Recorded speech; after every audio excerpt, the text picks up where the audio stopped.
பாராளுமன்றத்தினுடைய குளிர்கால கூட்டத்தொடர் நாளை தொடங்க இருக்கிறது. அதற்கு முன்னால் இன்றைக்கு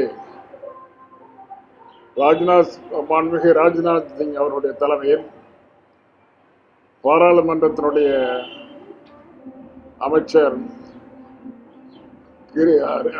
ரிஜ்ஜு அவர்களும் காங்கிரஸ் தலைவர் நட்டா அவர்களும் மேக்வால் அவர்களும் முருகன் அவர்களும் பாரதிய ஜனதா பாஜக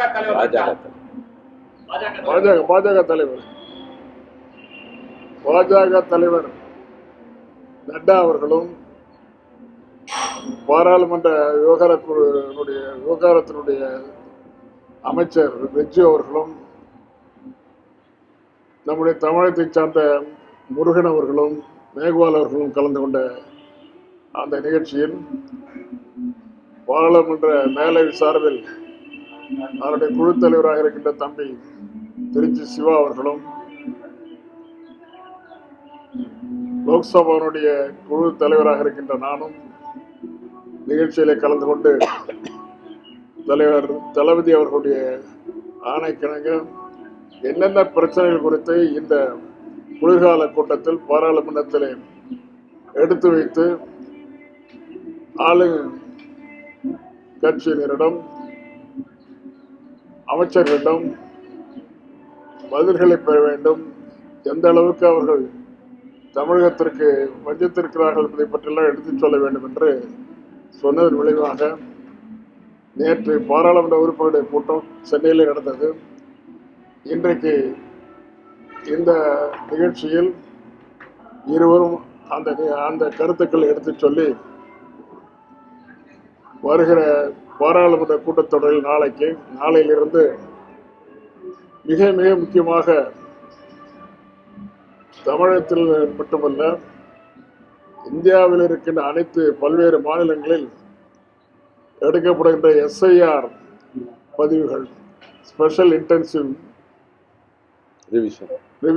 ரிவிஷன், இந்த வாக்குகளை முறைப்படுத்தி அந்த வாக்குகள் இருக்கின்ற பட்டியல் சரியாக இருக்கிறதா என்பதை பார்ப்பதற்காக தேவையில்லாத ஒரு ஆணையத்தினுடைய அறிவுறுத்தல் கிடங்கான தேவையில்லாத அந்த பட்டியலை இப்ப எடுத்துக் கொண்டிருக்கிறார்கள். இப்போது 12 மாநிலங்களில் அந்த பட்டியல் தயாரிக்கப்படுவதன் விளைவாக ஊராட்சி மன்றங்களிலே பணியாற்றுகின்ற கடற்நிலை ஊழியர்கள், அதே போல நகராட்சி பணியாற்றிக் கொண்டிருக்கின்ற ஊழியர்கள் எல்லாம் பயன்படுத்தப்படுகின்ற காரணத்தினால் எல்லா வேலைகளும் சம்பித்து இருக்கின்றன. எங்களுடைய கழகத்தோழர்கள் வீடு வீடாக சென்று இந்த பணிக்கு உதவியாக இருந்து கொண்டிருக்கிறார்கள் என்பது உங்களுக்கு தெரியும்.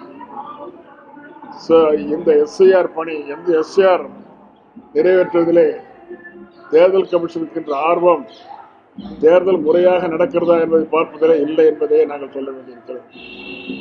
குறிப்பாக சென்ற தேர்தலில், ஹரியானாவில் நடந்த தேர்தலில் பிரேசில் நாட்டிலிருந்து வந்த ஒரு மாடல் அணிக்கு 22 இடத்தில் ஓட்டுரிமை இருப்பதை நீங்கள்லாம் உணர்ந்திருப்பீர்கள், நீங்கள் தெரிந்திருப்பீர்கள்.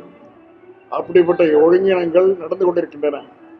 அதை கவனிக்காமல் புதிய முறையிலே இந்த வாக்காளர் பட்டியல் திருத்தத்திலே தேர்தல் கமிஷன் ஈடுபட்டிருக்கிறது என்பதை வருத்தத்தோடு தெரிவித்துக் கொள்ள விரும்புகிறோம். இதனால பல சங்கடங்கள் வந்து கொண்டிருக்கிறது. நேரடியாக அரசியல் தலைவர்களும் சரி, அதிகாரிகளும் சரி, முறையாக நடத்தப்பட வேண்டிய தேர்தலுக்காக ஆக்கப்பணிகளை முறையாக செய்ய முடியவில்லை என்பதை நாங்கள் தெரிவித்துக் கொள்ள விரும்புகிறோம்.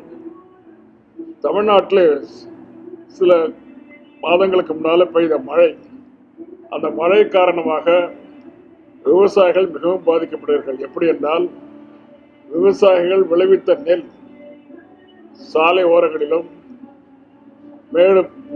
மேடான பகுதிகளிலும் குவித்து வைக்கப்பட்டு குவியலாக இருந்த நேரத்தில் கொள்முதல் நடைபெறுவதற்கு காலதாமதமானது.